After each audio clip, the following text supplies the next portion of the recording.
الحمد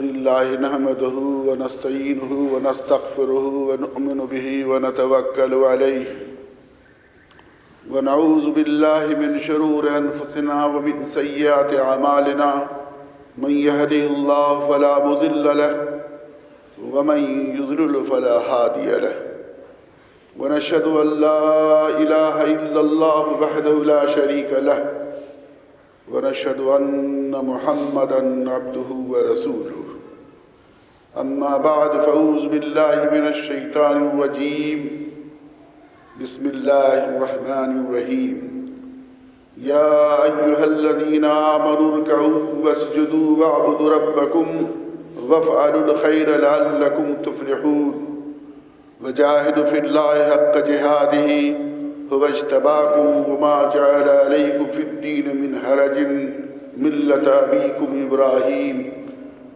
هو سماكم المسلمين من قبل وفي هذا ليكون الرسول شهيدا عليكم وتكونوا شهداء على الناس فأقيموا الصلاة وآتوا الزكاة واعتصموا بالله هو مولاكم فنعم المولى ونعم النصير صدق اللہ العلی العظیم۔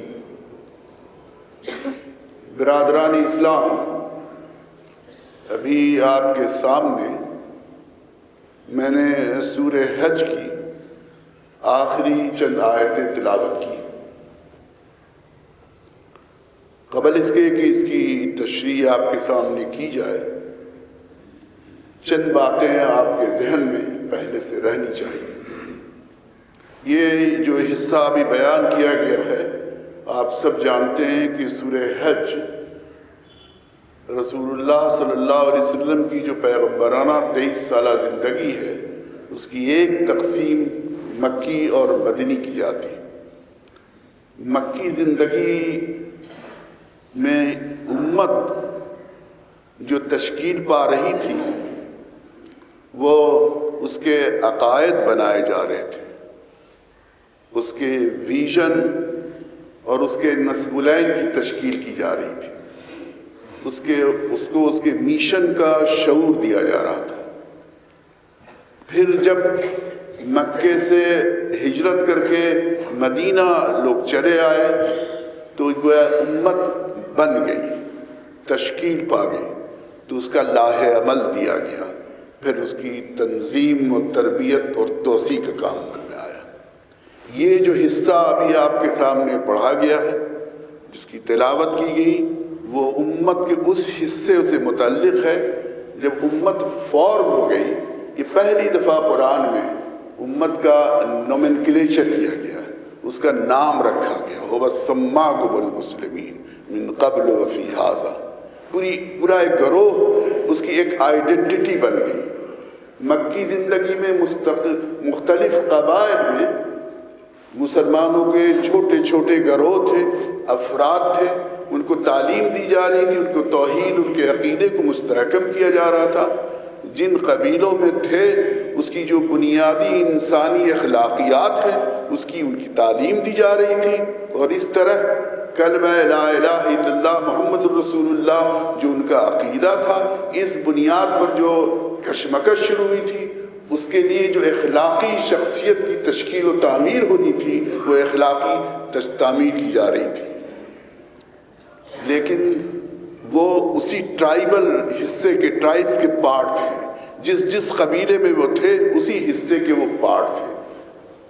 لیکن جب وہ مکے سے ہجرت کر کے ایک مدینے میں آ گئے تو وہاں امت فارم ہو گئی، تو اب اس کو نام دیا گیا، آئیڈینٹی اس کی ہوئی، وَقَا هُوَ سَمَّاكُمُ الْمُسْلِمِينَ من قبل وفی ھذا۔